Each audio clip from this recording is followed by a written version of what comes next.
Hiya, I'm Tova Tocker. And I'm Racheli Marks, and together we connect through the stories we hear. During our episodes, we hope to learn, revolutionize, inspire, transform, and bring relatable content to you.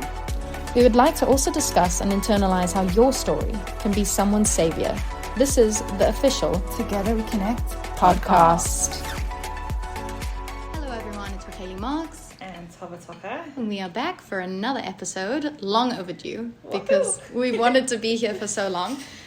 We have a very, very special guest. Her name is Nikki Fichardt. And please, without further ado. Not sure if I can actually top what you want me to, but so lovely to be here. I know you've been asking me for a while and it hasn't lined up. And now it finally has. Thank God. Thank you for having me. Thank you so much for being here. So, Nikki has a couple things to share with us, which is like so eye-opening and very, very...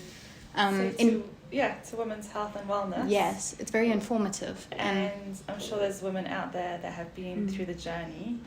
And our sort of mission is someone's story and journey can be someone else's survival story and journey. And I think today's topic really highlights that. Amazing. Yeah, so can you tell us first maybe... So tell us a little bit about yourself first, so our listeners get an idea. I am 42 years old, in denial about that. I have two sons, Daniel and Benjamin. They are 10 and almost 6. Oh, cute. And have been married for 14 years. Wow. I live in Glen Hazel, around the corner. Oh, she's in the Glens. And my life revolves around my community, really. It's family, friends, and obviously... how you and I know one another from security. Yes. Yeah. And so do you want to talk us through, because the topic is pregnancies, of course, being a woman and having children. So before you had your children, what was your vision? Did you know the journey you were going to... Obviously you didn't know about the one pregnancy, but until you fell pregnant, are you open to that? Yes, okay. Of course. I didn't... Let's start at the beginning. I think, most women and little girls, you grow up thinking that this picture waits for you with everything. Yeah. Like the Prince Charming, the babies when you're ready for them, and there's so much information about pregnancy, especially in modern times, almost preventing pregnancy. So it's like you almost get this idea growing up that pregnancy is something that just happens so easily because there's just get married. Yeah, just get married and you're going to have babies. And then like young people who are falling pregnant so easily, accidentally, you hear about these teen pregnancies and you just think, this is so easy. Like, it's obviously just magic. They look at each other and they're naturally pregnant. So I obviously expected that would be the same thing for me. Yeah. My husband and I got married. We decided to delay having children because he was starting a business in Ghana. So we went to go and live in Accra for 3 years, which was a great adventure. That's so cool. And we loved that. Can I ask how old you were around this time? I was 28. Wow. I was 28. How fun. Yeah, it was a joy. We really loved it. That's a great experience. It was so much fun. At the time, I will be honest, I complained a bit. No, cool. Like, there was a lot of backward and forward with suitcases full of groceries because we're so fortunate here. We have access to everything. But it was a great adventure. Yeah, it was an experience. That's a whole other podcast and maybe a bottle of wine. We should do that. I would love that. Together we connect. # with wine. With wine. Some cheese. Get all people's secrets out of them. So, So when we came back, we decided to start a family. It was 2014. And I fell pregnant with Daniel in the first month of trying. Oh, wow. And it was this easy, perfect pregnancy, aside from vomiting all the time and the normal stuff. But thank God he was healthy, you were healthy. Perfect. So I was like, oh, there we go. Proven. Done. Proven that this is easy and it's just going to happen easily. And we always wanted... I say a big family, but I think for some 4 kids isn't big. So for me, 4 was like, it's big that was these my days. number. These days it's big. These days it's big. I certainly wasn't, like some of my friends have 11 kids, that's big. Sure. I'm not in that. I was never in that frame of mind, but I kind of thought it's just going to be so easy. Right. And it's easy until it's not. So that was kind of the thing. When we were trying for Benjamin, And I always say trying for Benjamin. In fact, I said to someone this morning, there's something else that happened and fell through a house we were looking at, and my friend was like, oh, you're feeling disappointed that someone else bought it? And I was like, how can you? Because if Benjamin was meant to exist, which I obviously believe he is because he's a person, he couldn't exist if those other pregnancies had survived. Yes. The ones before him, it's just not possible because the way the timing lined up, maybe one of them could have existed if he didn't. So I was very fortunate. Benjamin is a rainbow baby. Aww. And he was born in 2019. So it was a big gap, 4.5 years-ish. But that's obviously what happens when there's delays, and those delays are not expected. Sure. I never thought I would have such a big age gap. Okay. And it doesn't bother us at all. It is also, it is what it is. My youngest brother is 22 years younger than me, so Wow. you know, so it's fine. He's still my brother. Like it doesn't make me love him any less or am any less close to him. So it never bothered me. It bothers other people, funnily enough. Like they often will make comments like, "Oh, why did you wait for such a big gap?" And I'm like, I didn't do it deliberately. I find it funny when people ask that. It's like, obviously something, like, you know, there's a reason. There's always a reason. Like, please don't ask the reason. Exactly. Would you like to choose, if it's come easy to you, then you don't think. Yeah. Like, I remember someone till it was her third, fourth pregnancy who had a stillborn. She said she was like this cuckoo in New York. And then she said until this is the first time in her life something went wrong. Wow. But really gosh. wrong. Yeah. And it was the biggest eye-opener for her. So it's interesting to see. And it's also interesting, I don't know the patterns I'm picking up. Women who have had experience with fertility, pregnancy, and that when other problems or issues happen in their life, they're a lot more like, they sort of appreciate life a lot more. I don't know. And what I mean by that is like a life. Because when you're waiting for that life or that to hear that pregnancy, there's this sort of I can't think of the words. I don't know if you can help me, but It's like another the importance level of caring about something. It's everything. it's the crux, it's the core to life. To life. And it's so Yeah. there's so much that's wrapped into it. Like and every woman's journey is different. Like I have some friends who struggled for years and years and years, and then they had all their babies, and some of those babies are fertility and some of those babies are not fertility.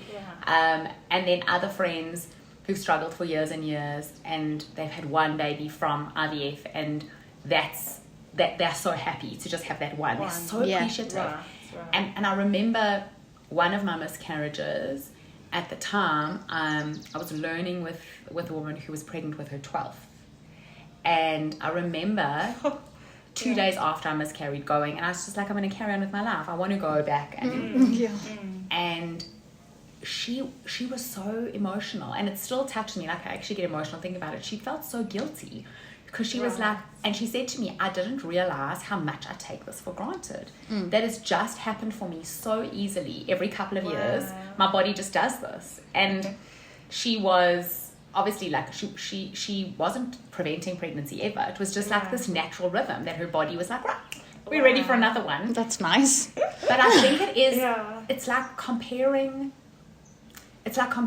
that somebody else can run fast. Our bodies are different. Yes. So yes, biologically they're the same, but they're also not. And it's very hard to not take responsibility for that. Yeah. As a woman, there's also so much stigma.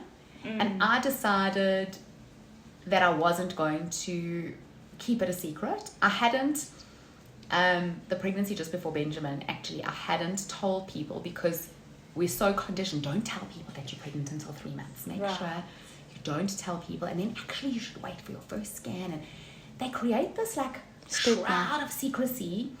And don't advertise it just in case. And I remember doing that. And it didn't work. And then thinking, but now I have to tell people that I'm so sad, and they don't even know why. Sure. Like they don't know why. 2 friends knew, because I actually had reached that point where I was like, okay, I'm going to tell them.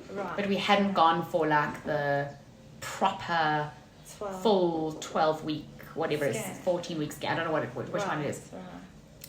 And it's so silly because it makes women feel like they're to blame.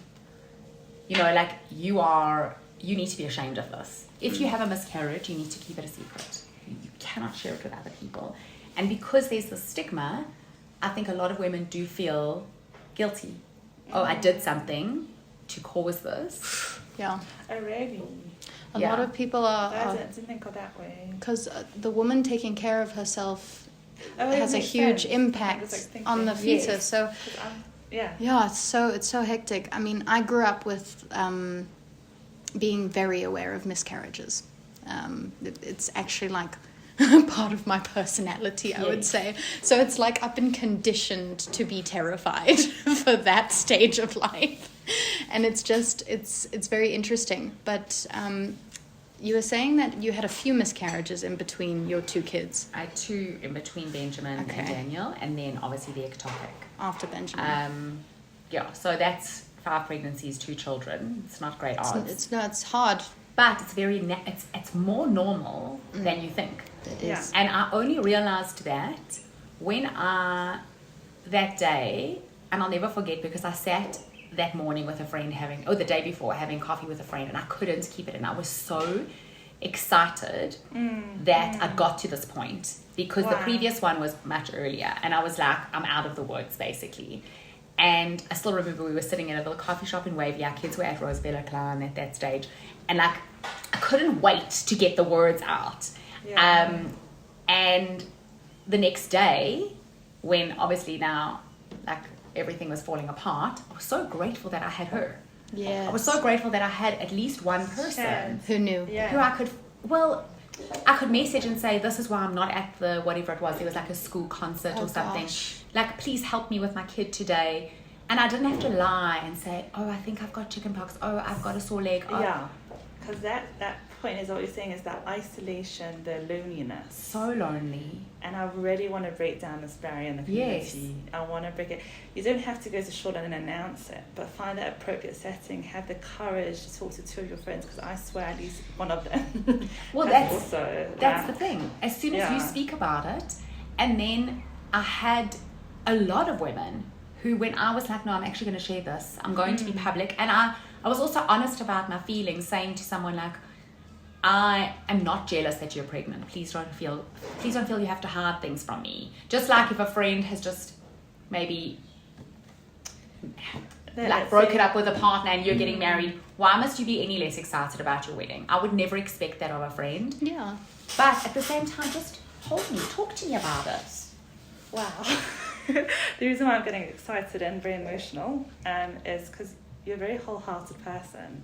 And I think a lot of people struggle with that emotional skill set of like, I can hold your pain while I'm going through my own pain, and let's hold it together. And that's something we don't have.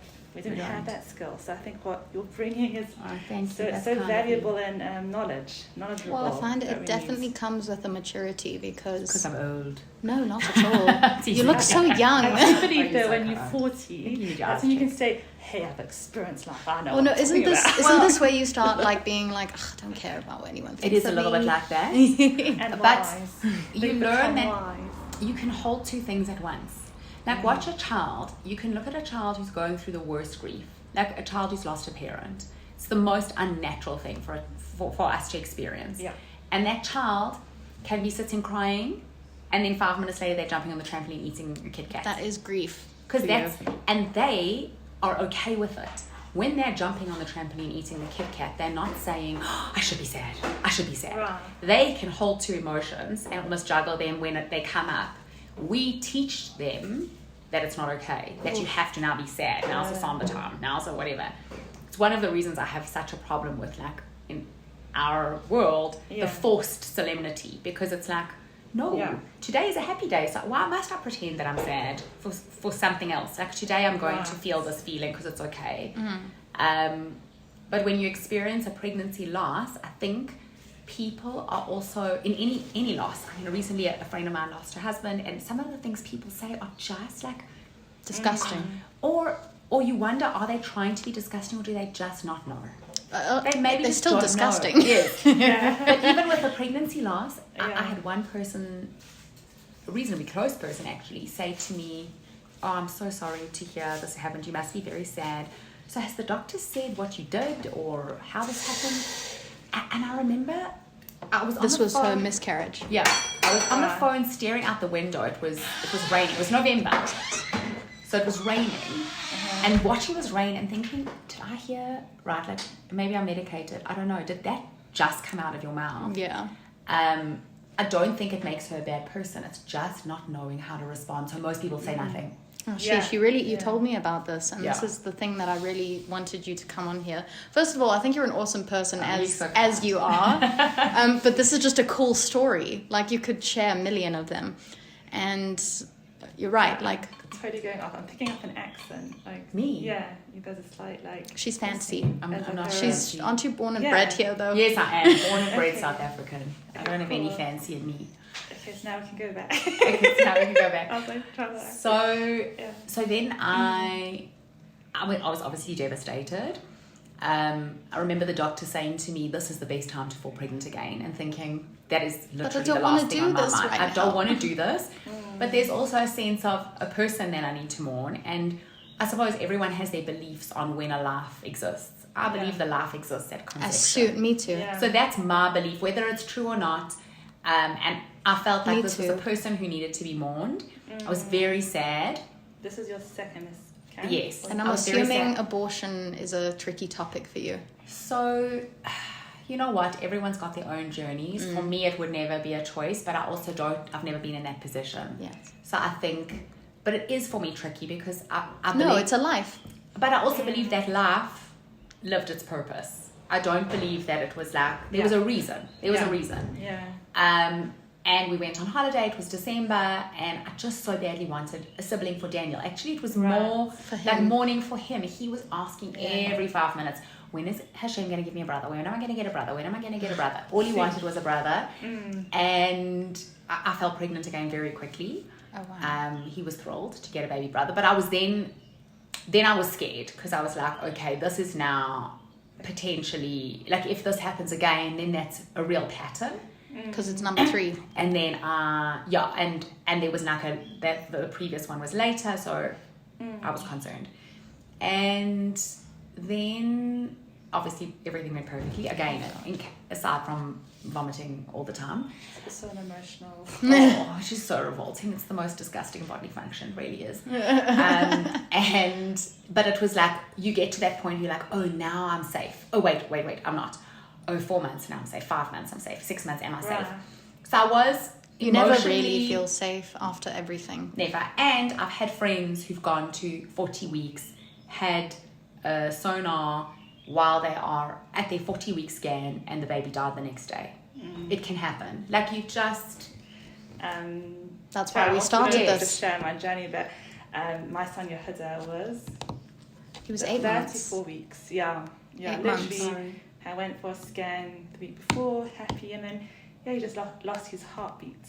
So saying that, for me, like, every day, and the anxiety wasn't normal. It wasn't normal. And that was my fast. My fast was actually, the pregnancy was okay. But then when I fell pregnant with, my daughter just actually turned 1 today. Oh, man. Happy birthday, Hannah. Thank you. So that pregnancy was, so terrifying. Sort of share an element of that pain of you constantly you're never safe. You're never safe. You don't ever feel safe. This is in God's hands. It really exactly. is. Yeah. And it's a friend of mine was saying something the other day about her son who is away at the moment, and she just said, you get to a point as a parent where you realize you literally are not in control of even keeping them alive. You think you are. You think you have so much control. When they're inside your body, it's very much your responsibility. So you feel, I am responsible for this. Yeah. And you know what it feels like. It's like, it's not your responsibility, but it is. You feel very accountable. What you eat, what you exercise you do. With Daniel, I'd had these excessive Braxton Hicks. I think they called it an irritable uterus. So I was on medication to stop me from going into labor with Daniel. Wow. Oh, because your body was like, just do labor. Yes. Then with Benjamin, I was on the same medication again, and it's like in your brain all the time. Like, oh my word, what is that? What is that pain? What is this? I was a bit of a neurotic smurf. I think I drove my husband mad. But it's understandable. It's normal. Yeah. It's very normal. And then Benjamin was born, it's his birthday next week. Oh. So he was born September 16th. He's turning 7. 6. 6. Oh, he's turning 6. He's turning 6. It was his Hebrew birthday yesterday. So he was born 2019. Yeah, they love having 2 birthdays. Yes. It's such a lovely time of year actually, it's not a lovely time of year to be born, because you could have your birthday on a day. On your one day, he's had that already once, and we had to lie to him and say it wasn't his birthday, but he was 2. Oh, shit. When he's 12, he will know it's his birthday. But yeah, he was like perfect baby, perfectly healthy, no issues. And then it was COVID, obviously. COVID hit. Yeah. And in many respects, I loved COVID because I had this year at home with this tiny person, which I wouldn't have had, because your life is hectic, as you know, with an older child. Like, once you've got a second child is very much second. Like, they come second because there's someone else who has swimming lessons and school plays and things like that. I think it's so healthy. It is. The second child. The first child really struggles because they don't know how to share. Absolutely. they get everything. And Daniel was our favorite child for 4 years. Often he's like, Benjamin's your favorite. We're like, no, he's not. But you were our favorite for 4 years. He's like, I was the only one that existed. You have this connection because it's with your first, and you don't have with others, because they don't have anyone else to. Yeah, so I'm happy Hannah has lots of cousins, and she goes to crash because then she can learn to share. Exactly. That's the only place they learn to be social. Otherwise, parents just want to give them everything, honestly. They do. They do. So cute. Okay, amazing. So then you experienced your ectopic. Yes. Can you tell us when? So it was quite a bizarre situation. I actually had in July 2020, I had an anesthetic accident. And that's also a conversation for another day. But as a result of that, I had a brain injury. So for a few months, it was from local anesthetic, went into my bloodstream. That's literally a complete other story.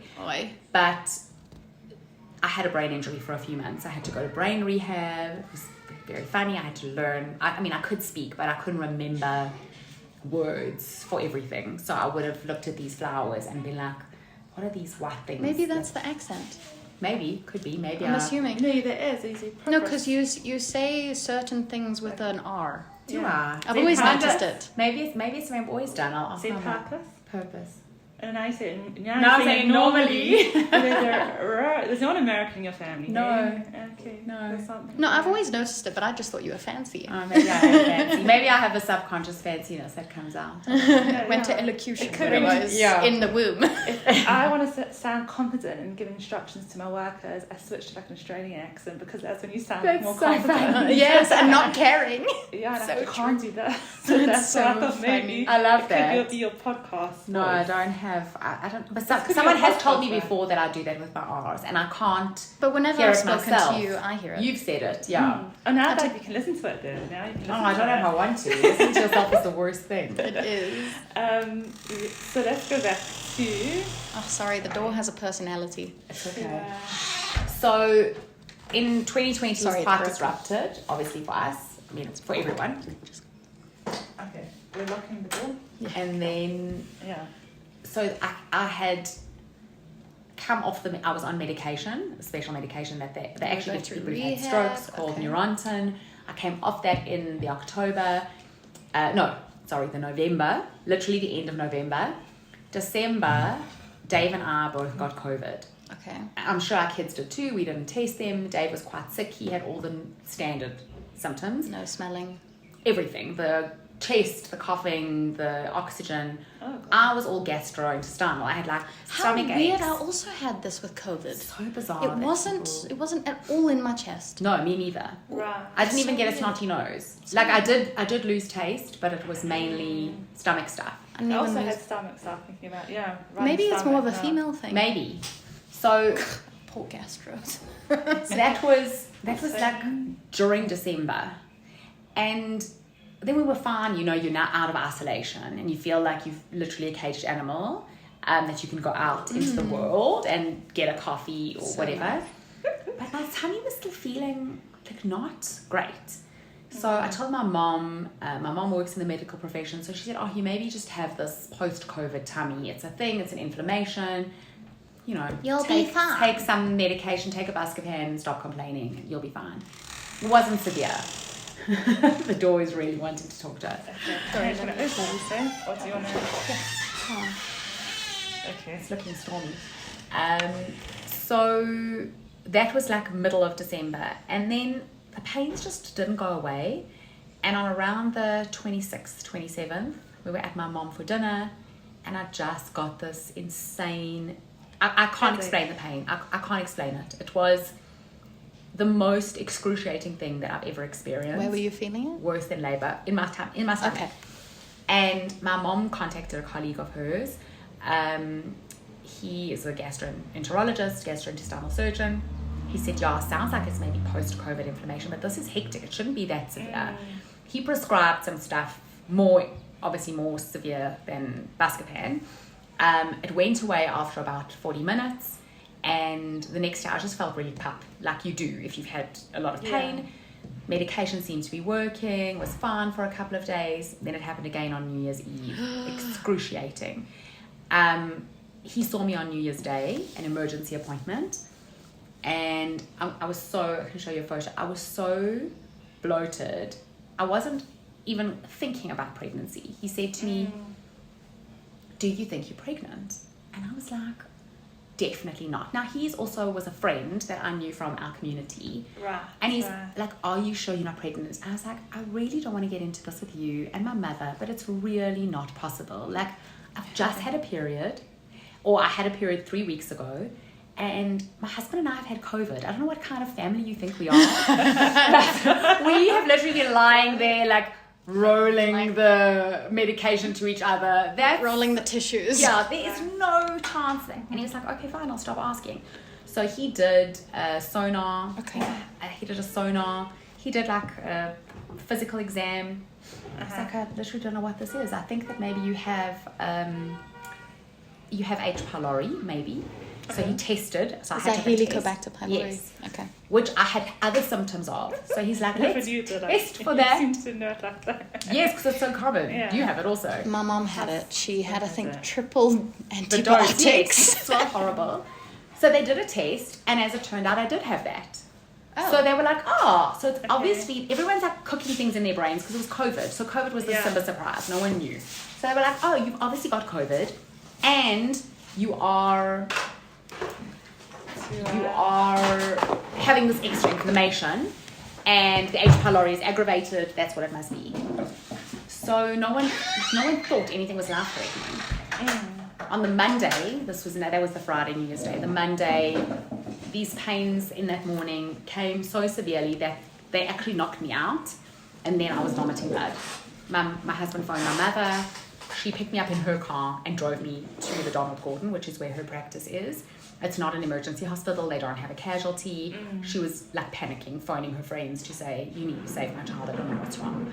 And they admitted me. My HB, which is your bilirubin, basically was 2, which is virtually like a dead body. So they knew there was some form of internal bleeding. They weren't concerned about your pancreas, were they? They were concerned about everything at that Every stage. organ. But kept asking me. Dean was saying, I'll ask you again, are you sure you can't be pregnant? I was like, dude, we've had this conversation. It is not possible. I had a period. I'm not even thinking that I might be pregnant. Also, especially when you've not been able to easily keep a pregnancy, you're like so cynical about it, I think. But you also know, I always knew when I was pregnant. Right. I could sense it instantly, supposedly. I would have told you, I knew that I was pregnant. My body would tell me. Spiritually. I just knew. And I lay in that hospital bed. Went and had an MRI. And while they were in the MRI room looking at these scans, he goes, oh my word, I have to go and tell my friend that her daughter is probably dying because there's this massive growth on her ovary and it's clearly bleeding. There's a lot of internal bleeding. But they were probably thinking growth, cancer or something along the lines. It's that is so big, and it wasn't there 3 months ago when she'd seen her gynecologist. So it's obviously fast growing. His brain. Yeah. She's gonna suffer with this, basically. And there was another young doctor who actually was in her training. She said, that growth has arms and legs. And he was like, no, it doesn't. It is funny though, because it's crazy. Yeah. He was like, it's not possible on any level. Anyway, he came back into me with a pregnancy test. I've still got a photo of this pregnancy test because he was like, I'm sorry, you have to do this for me. I was like, Dean, I can't believe that I have to have this conversation with you. How much must I spell it out? He has not been getting any. Like, it's not possible. Like, I had a period. He's like, just humor me. Because he didn't want to say what he thought.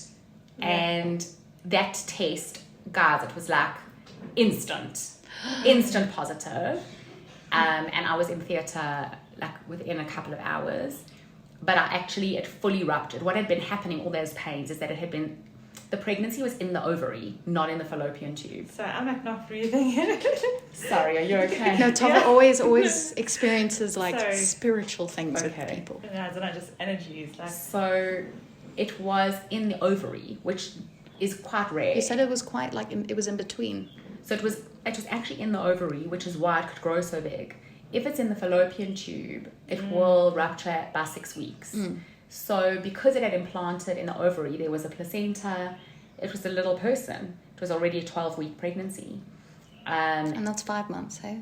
No, 3 months. That's 3 months. 3 months. So you're 3 months pregnant. Yeah, and I didn't know. And funnily enough, Daniel, and he's still to this day my eldest, he always wanted, and he still would love a sister. He still would love a sister. Every single day for the preceding 3 months, he had said to me, Mommy, there's a baby girl in your tummy. Mommy, there's a baby girl in your tummy. And he still will say, Mom, remember when I was right? Remember when I was right? And you kept saying that there wasn't. So I do believe very much that there's this like spiritual connection with siblings. And did you know the gender? Yeah, it was a girl. Oh, it was a girl. Wow. And it was Daniel. a human. It was a human. Like, it's wild what your body can do. Yeah. That a body can, like, that's not natural at all. No. But it just shows you what a miracle it is, actually, that this pregnancy could survive there. But by the time I got into theatre, it was bad. It was very bad. I'd lost 4.5 liters of blood. It was not an easy surgery. And you had also had the anesthetic thing happen, so that was husband. That's so traumatic. No, my poor husband, guys. I think he was thinking, oh my word, like 6 months ago, I had to go through this. Now it's 6 months later, and he's getting another call from a doctor to say, you're allowed inside. They allowed him inside in the middle of it was the third. And that's only the second wave, the third wave of COVID. It's only the worst possible things. To say, basically, come and see your wife. You might not see her again. Jeez. And that was hard. Like, I knew, I think, how bad it was. Yeah.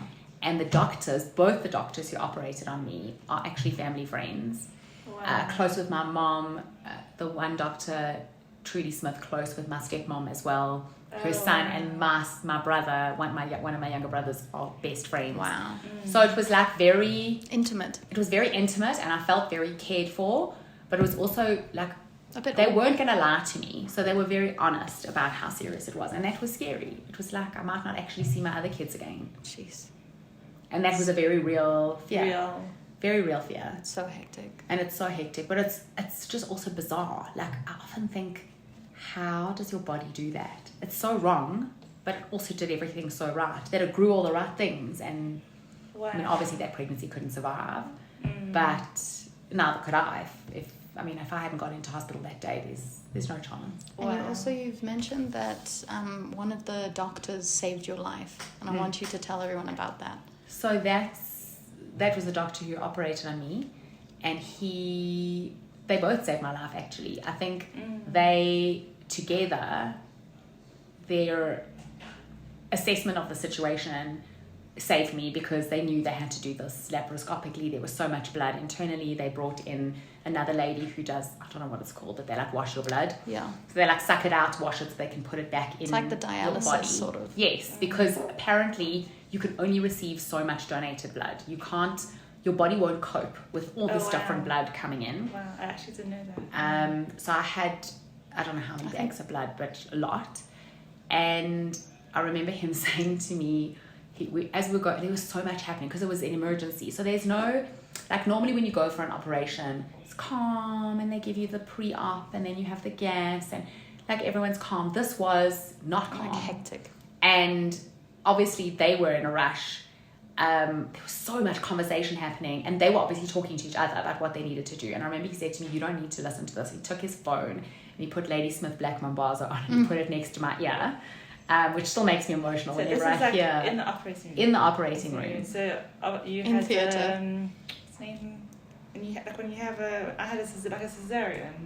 So Anesthetic. What's it? yeah, no, they give you. I was complete So this is general anesthetic. before. Yeah, this was before. This was Oh, before this they was gave me the Okay, general sorry, anesthetic. now It was I'm- all very now- quick. okay, now And you I'm did say okay. that you had the keyhole surgery. Yes, Jeez, I don't know how they did that. it's wild.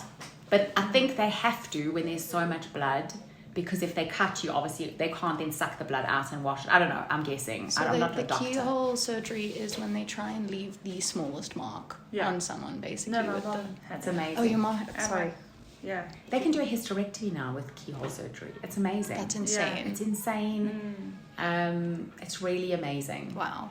But it was like, I mean, I think for my husband it was probably much more traumatic, because when it's yourself, it's different. But I did feel very scared that I wasn't going to wake up. I really thought, Like you wanted your kids, probably. yeah, and they were, I know these people, and they also weren't going to feed me nonsense. They weren't going to tell you Yeah. you're going to live No. if they're not sure. They also, I think, like, doctors are careful to not make promises that they can't keep. So Yeah. they were actually very honest with me, and like, this is very serious. We're going to do our best. But I wasn't going into that feeling like, oh, this is perfect and I'm fine. I was also in excruciating pain, and I felt like death because I had no blood. So Yeah. 4.5 liters of your blood is like most of your blood. I was not. I've okay. witnessed like an ectopic pregnancy firsthand, and you stop feeling. I mean, not me, but I'm saying like a person close to me, and they were telling me that they were losing all the feeling, like going down their neck and down their arms, and they didn't know what they had at the time. So it's kind of like it's terrifying. Your body just Terrifying. stops working. Stops work, and that's, I think, from the blood. As it starts to rupture, the bleeding, the internal bleeding, puts pressure, which is why often women get pain in their neck. Yes, okay. I didn't have that, interestingly Fine. enough, but I had. The loss of feeling, I'm sure, was So, happening. I can't remember. It must have been. All I can remember is actually the pain of the preceding days and, And how not bad cold. that Did was. you not feel cold? Yes, very, very Like, cold. if you're feeling cold, I mean, Very, very cold. it's just pouring out of you. Very, very cold, because you have nothing keeping you on. Basically, Yeah. a lizard. That's what you're reduced to. Put the sun on me. And on So happy we can joke about that. And yeah, I woke up. It was COVID, so everyone was wearing hazmat suits. I woke up in ICU. Trudy Smith put her head over me, and I was like, "Am I dead? Like, where am I? Am I in heaven? Please let this not be heaven. This is not how I pictured it." And I mean, I was fine. I was so lucky. Wow. So lucky, because I think, like, my own mom, knowing, like, instinctively that there was something really wrong, and just putting me in her own car and driving me to her hospital, like, she broke all the rules. Had I not gone that route, I would have waited. I mean, this was COVID. I would have waited for an ambulance. I would have waited for a bed at another hospital. I would have waited for so many things, and the waiting would have killed me. Yes. Wow. You know, I mean, I know you personally on like a personal basis, and what you do come across to me is like someone who just gets everything done and very practical and very like analytical. So do you feel like you might have developed skills from life at all from these types of things, or would you say that you've always been like that? No, definitely. I think it helps you to let go. Wow. I always was a much more anxious person, especially like with Dave. I mean, Dave, I was always anxious that something would happen to my parents. I was always anxious something would happen to my husband.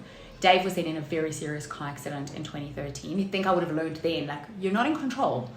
You'd think I would have learned. But it's still, I genuinely believe that lessons come to us sometimes on repeat until we learn them. Oh my gosh. And that for me was like, okay, I really am not, I cannot even control my own body. I can't control my own body right now. I am 100% in God's hands and in these people's hands, who hopefully they're working through God themselves, or whatever their God may be. But I just need them to save me, but it's not up to me. I have no ability to do this. And then I was discharged from hospital with no blood. I mean, they give you blood, but you're still basically a dead body. And I had to go home. And then it's like, okay, now you must Just get on live, with it get and on. live your life. And that was actually the harder part, is that emotionally, I didn't know I was pregnant. So it was a different feeling to a miscarriage where you are anticipating a pregnancy. Whatever. Obviously, I was still wanting to be pregnant again. But at that time, I didn't know until I knew. And then it was the most bizarre loss. Like, how can you be sad about something you actually didn't know you had? Like, I didn't know it was mine, and then I was mine for like 15 minutes, and then you took it away. It's a very, very bizarre feeling, and I think people experience it with so many different things. But I wonder if your subconscious knows. Of course. That's like, yeah, absolutely. Then it was brought to the forefront, and Yes. that's why it was a big loss. And then it feels like it's like a massive loss. And I still feel like, I remember once speaking to this very spiritual person, she calls herself a spiritual healer, and she said that little person existed for a purpose. Like, you don't know what and I'm sure you also, I don't know how you feel about that, but they had a purpose. They fulfilled their life's purpose. You can't understand that. That is not for you to understand. You are not the boss of the game. You're actually just here to learn. It kind of sucks, eh? For us control freaks. Well, for humans, we don't get any of it. Yeah. We don't get any of it. Wow. Something that helped me, but much later that, so you heard at the beginning of pregnancy was actually a twin pregnancy. Lost the first one, which I think was a girl at 9 weeks. But then by naming her, and I named her Tinkerbell, it really helped. Kind of just a bit of meaning. Like, Tinkerbell served that purpose for that time for whatever reason.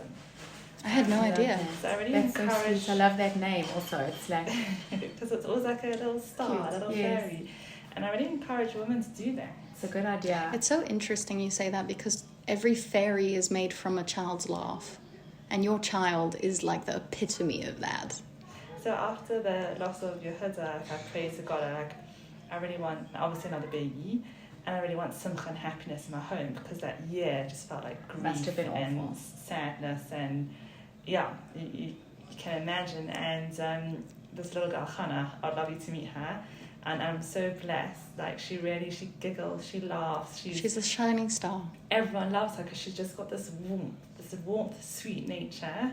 Nut and a half as well. I love she that. has this personality, absolutely crazy, but great sense of humour. Her birthday's on Sunday, her birthday party, and I'm literally doing come along and smile with Hannah, and I've also got my nails and smiley faces. I love so cute.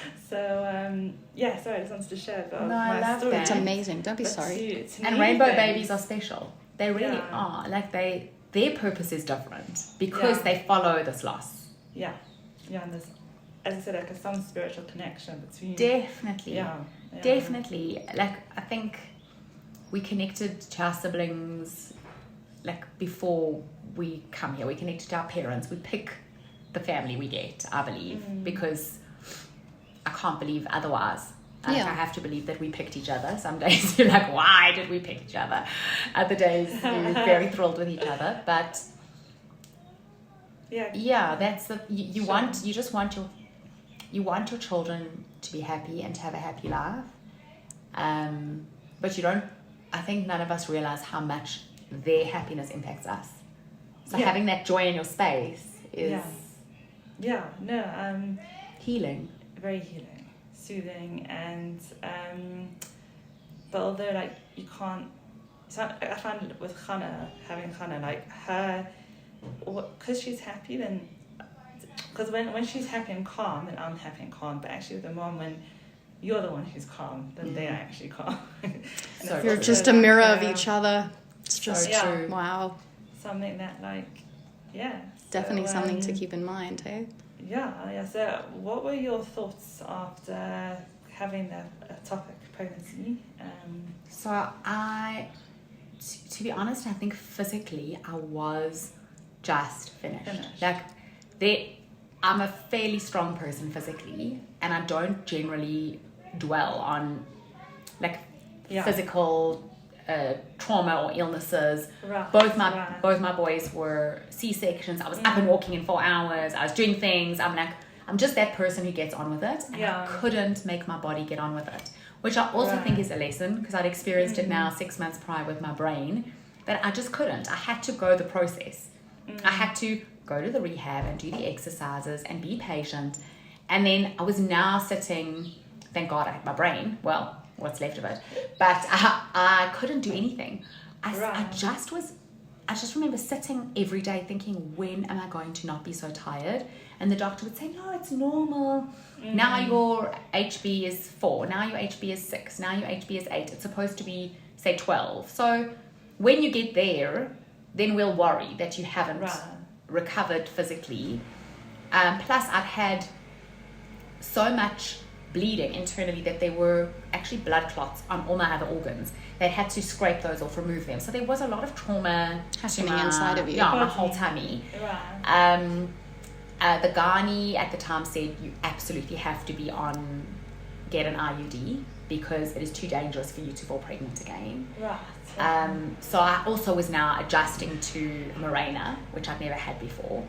So it was like, there was a lot going on. That is hormones as well. Yeah, hormones, and I hadn't had hormones in my body ever. I mean, I think I took the pill when I was a teenager for bad skin. That was the last time I had hormones in my system. So I was really struggling with all of that.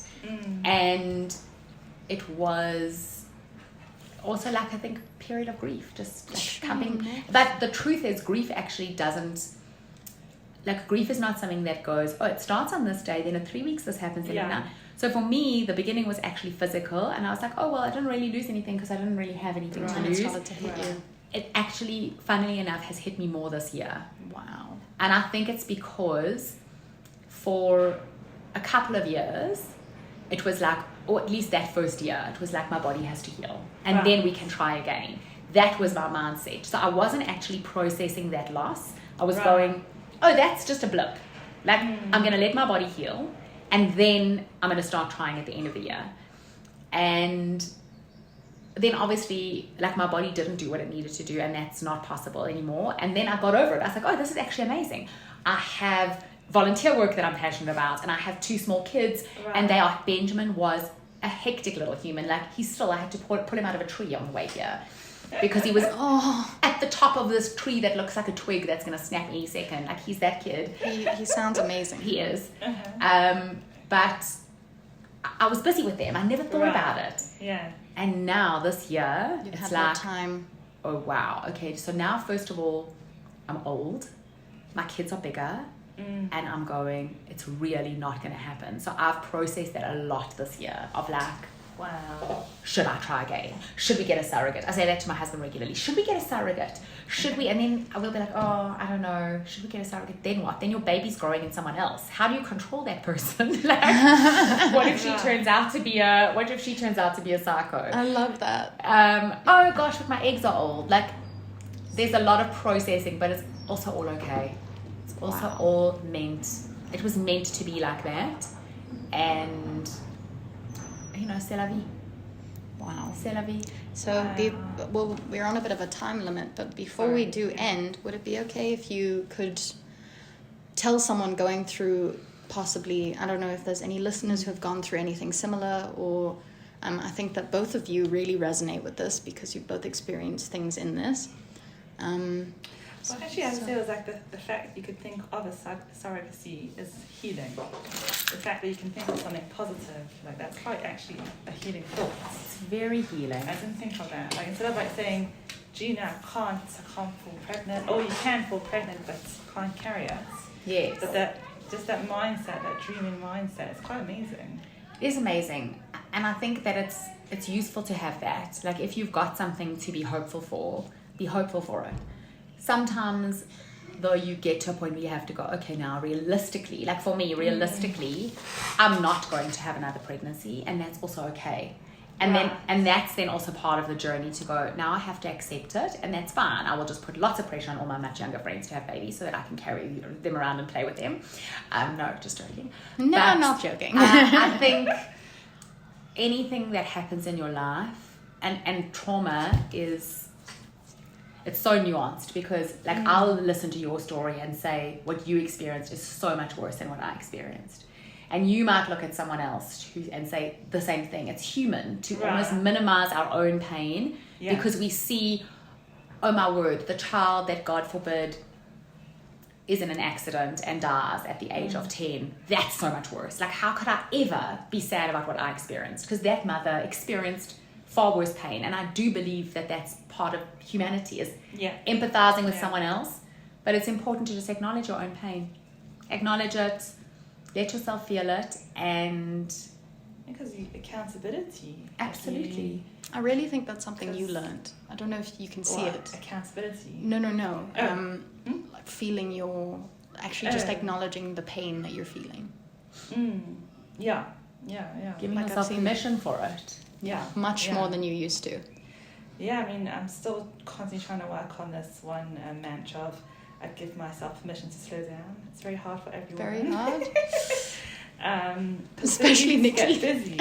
Like, it's so easy to get busy. Hard. Yes. But when you actually have to truly heal, which I had to put my foot down recently and say, if I'm going to heal, I better do this. Absolutely. Like, I don't have a choice. The ultimatum. My body has to heal. do it. Like, Yehuda was January 2023, the stillborn. I had my daughter last year, September the 10th. Crazy. 2024. And then I had a thyroid cancer diagnosis 8 weeks later after having my daughter. And then surgery beginning of this January sucks for me. January really sucks for you. But yeah, and I think it's really taught me, like, your mind is in one place. Your mind wants to, like, no, I've got this. But your body, like, I feel like, is like, no, hey, I want to be in sync with you. We've got to work together. And really is. I like that. Mind, body, and soul. So, like, I've made a whole conversation. No, it's so cool. Mind, hi, soul. Because that's how now, like, I talk to myself. That's amazing. amazing. It really is a whole... And they're inseparable. You actually can't... You know, I'm a big believer in... I mean, I like all the woo-woo stuff, like body talk, etc. And it really is that your body tells you stuff all the time, and we go, no, shut up, I'm fine. I'm not going to listen to you. And even if it's a minor injury, it's your body saying... something you're doing is not right. Stop, slow down. It's so hard because the world doesn't really allow that. And we don't give ourselves permission to be weak. Yeah. And and sometimes other people don't give you the permission either. So my advice to anybody who's experiencing any kind of trauma would be give yourself permission. And if there are people in your world who are not giving you that permission, then maybe probably not the right people for you. For now, maybe just for now they're not. And it might just be that person who doesn't know what to say. It doesn't mean they don't love you. It doesn't mean they're not a bad person. Just maybe take some distance and give yourself that space. Yeah. Sure, I've encountered a lot of people like that, actually, that don't accept other people's pain. They're like, nah, you're not going through something. I'm going through something. And it's like, okay, yes. But it's a good thing to be able to be like, okay, it's not your time right now. And to maybe lower your expectations of other people being able to hold you.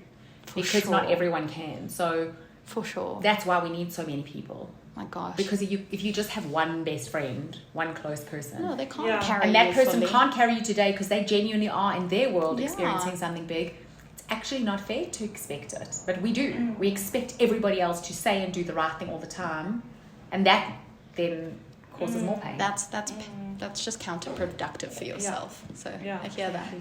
I resonate. But before we finish, we always like to say one thing we're grateful for. I'm happy to go first, or unless you want to.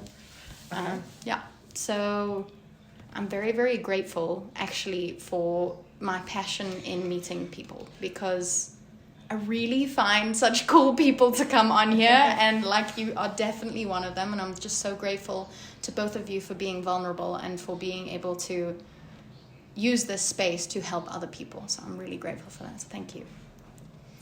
No, thank you. Wow, Racheli. That's amazing. It's mutual, also, that energy, that social energy. I'm feeling grateful today and for this podcast. And I'm having a woman blank moment. But I'm feeling grateful for...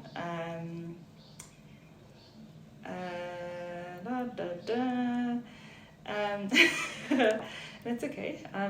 This is exactly... So now I'm thinking. Nikki for showing up wholeheartedness. Because, it's so hard. So...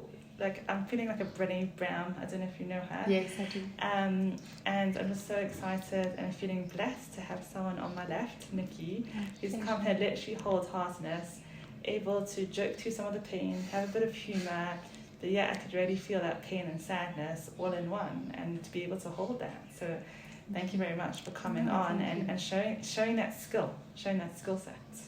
Thank you, guys. It's been an honor to be here, and it's not always a skill to be able to laugh through pain. Sometimes it's inappropriate. I often know I'm the person who makes jokes when when things are painful, but it is part of healing. What I'm grateful for, I think it's opportunities like this to connect with other people, and to just recognize everybody's got stuff. Yeah. So I'm not grateful that everyone has stuff, but I'm grateful that there is an opportunity, especially for women, to recognize each other's stuff. Yes. Help us, because we all have them, whether we want it or not. Yes, and we'll help each other hold it when we can. Sometimes it's not yours to help with, and you have to just let someone hold it. But I'm grateful for the people in my life who helped me hold all my stuff. And it's interesting what you're saying. You're like, hold me, don't give me advice and try to fix me. Exactly. And that's your message. I feel like yes. Thank you. I love that, guys. That's a real learning point. I've had the knowledge I'm walking out today is like, this is what we always the best part of this is must be such fun getting to connect with everyone. And I really think that in every single person who has sat in your chair that you're sitting in has such uniqueness and such strength and such a need to be here in this world. You know, like every one of them, every single one of you is so important. No, really, so important, and it's just an honor to have you here. Like, really. It's an honor to be here. It's lovely what you guys are doing, because I think women just need this. It's like listening to other people have conversations is also so cathartic, even if you've never experienced something like this. You maybe will take something from it. So it's a gift that you give to other women. It well really done, is, and I'm very appreciative for that night after our training session that we had, where we just like caught up and you told me this crazy story in like 10 minutes. You see, that's what you should have signed up for, everybody, is the abridged version. I've got lots of crazy stories. As I said, let's get some bottles of wine and then we can really bring out the crazy. What's it? The Italian wine? Yeah. Oh, with the cheese platters. Oof. Now you're talking. Get all your friends, hey? Get them all to just gather around. Yeah. Eat the cheese. That sounds great. Wow. Thank you so much for being here. Thank you, Tova, as always. Thank you. This could go on forever, but we're on a deadline, so. Thank you so much for listening, everyone out there, and we're so grateful for you. Thank you so much. Thank you. Have a great day. Bye.